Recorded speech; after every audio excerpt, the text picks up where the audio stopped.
दोस्तों कभी कभी कई सारी किताबें भी कम पड़ जाती है और कभी कभी एक लाइन भी आपको जीवन का मतलब समझा जाती है। दोस्तों आज के वीडियो में एक बहुत ही बेहतरीन बुक के 11 कोट्स के बारे में हम चर्चा करेंगे। हम आज चर्चा करने वाले हैं साइकोलॉजी ऑफ मनी।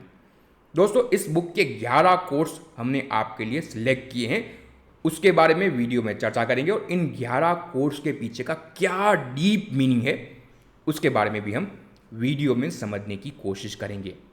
तो मैं अनुरोध करूंगा आप सभी से इस वीडियो को पूरा ज़रूर देखिए। दोस्तों आप चाहें तो ये बुक खरीद के भी पढ़ सकते हैं। पैसे के पीछे की साइकोलॉजी को समझने के लिए एक बहुत ही बेहतरीन बुक है। तो लिंक हमने डिस्क्रिप्शन में दी है, वहाँ पे जाके आप अमेज़ॉन से ये बुक खरीद सकते हैं। और अगर आपको ये बुक नहीं खरीदनी है तो आप इस वीडियो को तो एटलीस्ट पूरा ज़रूर देखिएगा। 11 बेहतरीन कोट हमने आपके लिए निकाले हैं, उनके पीछे का जो डीप मीनिंग है वो समझना जरूरी है। आपके इन्वेस्टमेंट करियर में ये सारे के सारे कोट बहुत ही उपयोगी साबित हो सकते हैं। तो इस वीडियो को अंत तक ज़रूर देखिएगा और मैं अनुरोध करना चाहूँगा आप सभी से कि इस वीडियो को और आपके इस इन्वेस्टमेंट मंत्रा चैनल को शेयर कीजिए।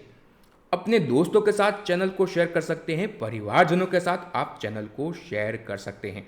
दोस्तों आगे बढ़ें उससे पहले ये भी अनुरोध करेंगे, अगर आप पहली बार हमारे चैनल पे आए हैं, चैनल को सब्सक्राइब नहीं किए हैं तो सब्सक्राइब कर लीजिए, आपके लिए बिल्कुल फ्री है। बट अगर आप चैनल को सब्सक्राइब करेंगे तो उससे आपको भी हमारे नए नए वीडियो की अपडेट मिलती रहेगी और हमें भी आपके सब्सक्राइब करने से बहुत सपोर्ट मिलता है। तो सब्सक्राइब पहले कीजिए, उसके बाद हम आगे बढ़ते हैं। दोस्तों चर्चा करते हैं साइकोलॉजी ऑफ मनी बुक के 11 बेहतरीन कोट्स के बारे में और उन कोट के पीछे का क्या डीप मीनिंग है उसके बारे में। सबसे पहला कोट है, the hardest financial skill is getting the goal post to stop moving. दोस्तों बहुत ही डीप मीनिंग कोट है। इसके पीछे ऑथर कहना चाहते हैं कि एक लेवल पे आके आपको स्टॉप कहना जरूरी है अपने आप को।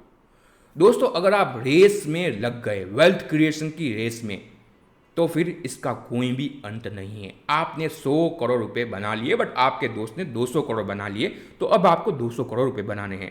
आपने 200 करोड़ रुपए बना लिए तो किसी और ने 1000 करोड़ रुपए बना लिए, तो आपको 1000 करोड़ का टारगेट रखना है। तो दोस्तों ये तो जीवन भर चलता रहेगा, तो आपको एक लेवल पे आके स्टॉप कहना ज़रूरी है।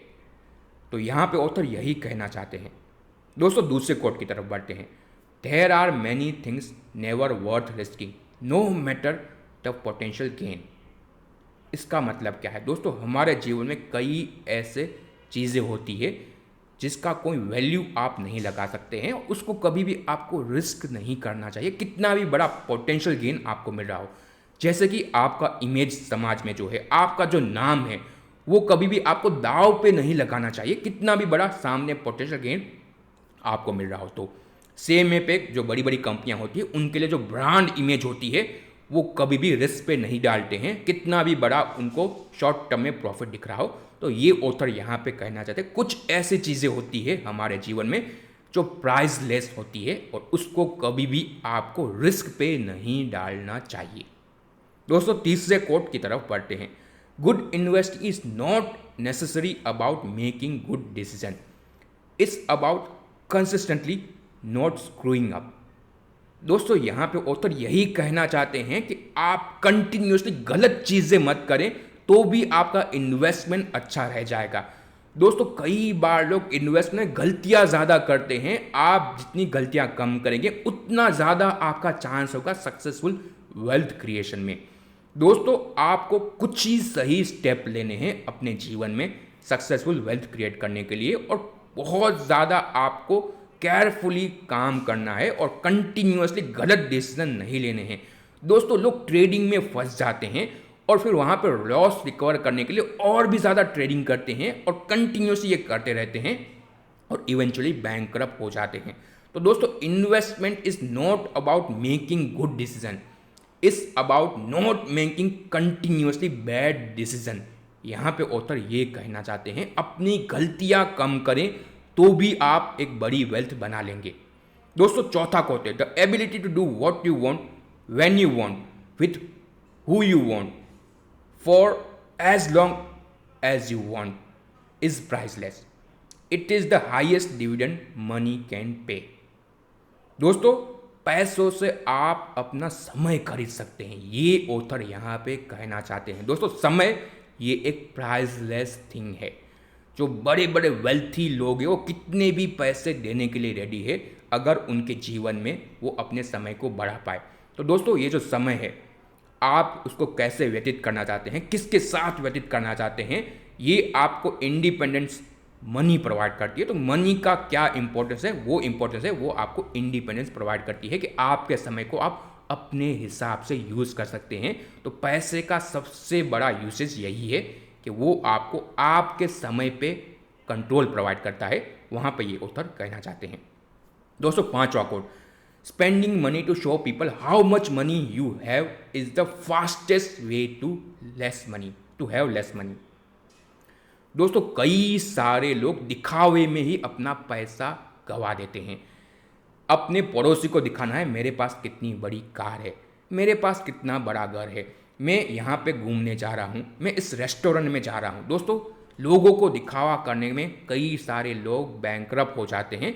तो दोस्तों, आपको कोशिश करनी है कि आपको इस रेस में नहीं जाना है। ये ऑथर कहना चाहते हैं कि लोगों को दिखाने के लिए आपको पैसे स्पेंड नहीं करने हैं। अच्छे अच्छे कपड़े खरीद लिए ताकि लोग देख पाए कि आपके पास कितने पैसे हैं। महंगी गाड़ी खरीद लिए जिसकी आपको ज़रूरत भी नहीं है, ताकि आप अपने पड़ोसी को दिखा पाए, दूसरे लोगों को, सोसाइटी को दिखा पाए कि आपके पास कितने पैसे हैं। तो दोस्तों, ये fastest way to lose money है। तो ये ऑथर यहाँ पे कहना चाहते हैं कि आपको पैसा वहाँ पे ही स्पेंड करना है जहाँ पे आपको ज़रूरत है। उसके अलावा लोगों को दिखाने के लिए आपको पैसे स्पेंड नहीं करने हैं। वो ऑथर यहाँ पे कहना चाहते हैं। बहुत ही इंपॉर्टेंट कोड है दोस्तों, लोग करते हैं, आपके आसपास दिखेंगे तो आपको दिख जाएगा। 6वां कोर्स भी इससे रिलेटेड ही है, wealth is what you don't see. दोस्तों, जो एक्चुअल वेल्थ होती है वो आपको दिखाई नहीं देती। आपके पास अगर आपको बड़ी गाड़ी दिख रही है किसी के पास, तो वो व्यक्ति रिच है, वो वेल्थ ही नहीं है। जो वेल्थ होता है ना, वो बैंक्स में रहता है, इक्विटी में रहता है, वो आपको दिखाई नहीं देगा। मेरे पास कितनी वेल्थ है वो शायद आपको नहीं पता होगी, मेरे फैमिली को भी नहीं पता है, मेरे फ्रेंड्स को भी नहीं पता है, क्योंकि वो इक्विटी में है, दिखावा कर लिए नहीं है। वो एक्चुअल वेल्थ है। जो आपका कार है वो डिप्रिशिएटिंग असेट है, वो वेल्थ नहीं है, उसकी वैल्यू तो डेली करती जा रही है। जो वेल्थ होती है वो आपको दिखाई नहीं देती है। दोस्तों, जो वेल्थी पीपल होते हैं वो आप देखेंगे तो जनरली नॉर्मल लोग की तरह ही काम करेंगे, वो ज़्यादा दिखावा नहीं करेंगे। तो जो वेल्थ होती है जनरली फिक्स असेट में होती है, गोल्ड में होती है लोगों की वेल्थ। बड़े बड़े अगर आप देखें रियल एस्टेट में होती है, इक्विटी में होती है लोगों की वेल्थ, जो जनरली आपको दिखाई नहीं देती है। तो किसी के पास अगर कोई बड़ी गाड़ी है तो वो वेल्थी है, वो आपको नहीं मानना चाहिए। और अगर कोई व्यक्ति साइकिल चला रहा है तो वो वेल्थी नहीं है, वो भी आपको नहीं मानना चाहिए। वेल्थ कभी भी आपको दिखाई नहीं देगी। 7वां quote, when you define saving as a gap between your ego and your income, you realize why many people with decent income save so little. दोस्तों, ये भी अगर आप देखें 5वें कोट से रिलेटेड ही है कि जो आपकी इनकम है और आपका जो ईगो है उसके बीच का ये जो डिफरेंस है वही आपका सेविंग है। दोस्तों, ज़्यादातर लोग सेविंग क्यों नहीं कर पाते हैं? क्योंकि वो अपने ईगो को सेटिस्फाई करने के लिए स्पेंडिंग करते रहते हैं। वो यहाँ पे ऑथर कहना चाहते हैं कि ये जो आपका ईगो है, आपके इनकम का और सेविंग का डिफरेंस है, वही आपका ये ईगो है। तो इस ईगो को आपको कम करना है तो ऑटोमेटिकली आपका सेविंग रेट बढ़ जाएगा। क्योंकि आपके रिलेटिव ने, आपके दोस्त ने एक बड़ी गाड़ी खरीद ली, इसलिए आपको भी गाड़ी खरीदनी चाहिए। ये एक ईगो है। ये ज़रूरी नहीं है कि आपको गाड़ी खरीदनी है, अगर आपको ज़रूरत नहीं है तो मत खरीदिए। तो दोस्तों, ये जो ईगो है इसको आप कम करिए। सोसाइटी को दिखाने के लिए आपको पैसे स्पेंड करना ज़रूरी नहीं है। तो अगर आप इसको कम करेंगे तो ऑटोमेटिकली आपका सेविंग बढ़ जाएगा। वो ऑथर यहाँ पे समझाने की कोशिश कर रहे हैं।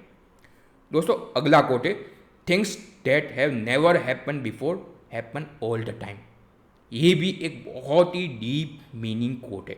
ये जो मैं करंटली बोल रहा हूँ, मैं पहली बार ही बोल रहा हूँ, इससे पहले मैंने कभी नहीं बोला है।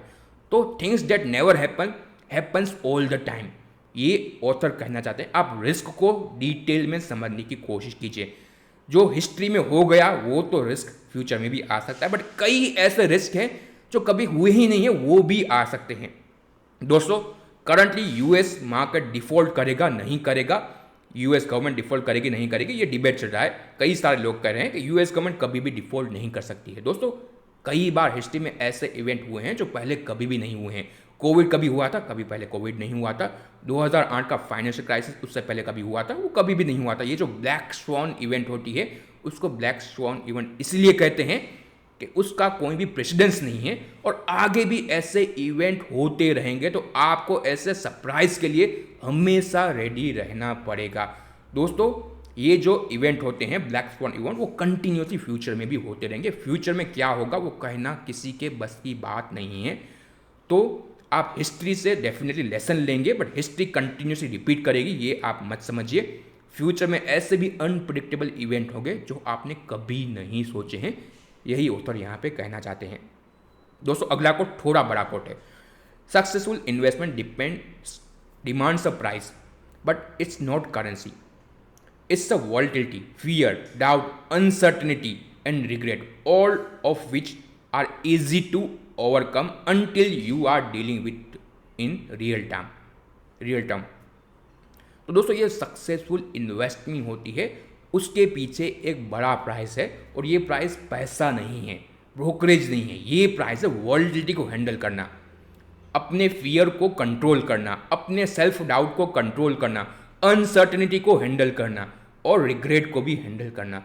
कई बार आप गलत होंगे, आपको रिग्रेट भी होगा, कई बार मार्केट गिरेंगे, कई सारी वॉलेटिलिटी मार्केट में आएगी, ये पीछे है एक्चुअल प्राइस सक्सेसफुल इन्वेस्टमेंट के पीछे।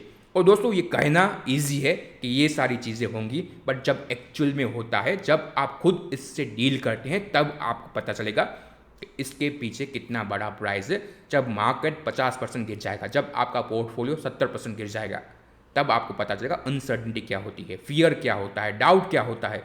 और जब आप इन सबको हैंडल करना सीख जाएंगे, तब भी आप एक सक्सेसफुल इन्वेस्टर बन पाएंगे। ये ऑथर यहाँ पे कहने की कोशिश कर रहे हैं।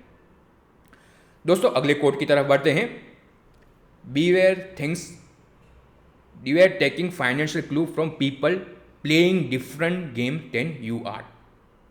मतलब क्या है दोस्तों, आपको किसी और व्यक्ति से फाइनेंशियल क्लू नहीं लेने चाहिए जब तक आपको वो नहीं पता है कि वो व्यक्ति क्यों इन्वेस्ट कर रहा है, उसका फाइनेंशियल गोल क्या है। दोस्तों मार्केट में कई लोग ट्रेडर भी होते हैं, कई लोग इन्वेस्टर होते हैं। ट्रेडर 2 रुपये के लिए भी निवेश कर सकता है। क्या आप 2 रुपये के लिए निवेश कर रहे हैं या फिर आप 200% के लिए निवेश करें, तो वो सामने वाला व्यक्ति है वो क्यों निवेश कर रहा है वो जाने बिना उसको फॉलो करना आपको ज़रूरी नहीं है। लोग news channel, business channel follow करते हैं। दोस्तों ये जो बिजनेस चैनल है वो ट्रेडर के लिए बनाए गए हैं, इन्वेस्टर के लिए नहीं है। आप सुनेंगे वहाँ पे आपको टारगेट दिया जाएगा, स्टॉप लॉस दिया जाएगा, वो ट्रेडर करते हैं, इन्वेस्टर बिजनेस में निवेश करते हैं। तो दोस्तों आपको ऐसे लोगों से फाइनेंशियल क्लू नहीं लेने हैं जो different type of game play कर रहे हैं जिसमें आप पार्टिसिपेट नहीं करें। तो आपको अपने गेम में जो लोग काम कर रहे हैं उनसे ही फाइनेंशियल क्लू लेने हैं, वो ऑथर यहाँ पे कहना चाहते हैं।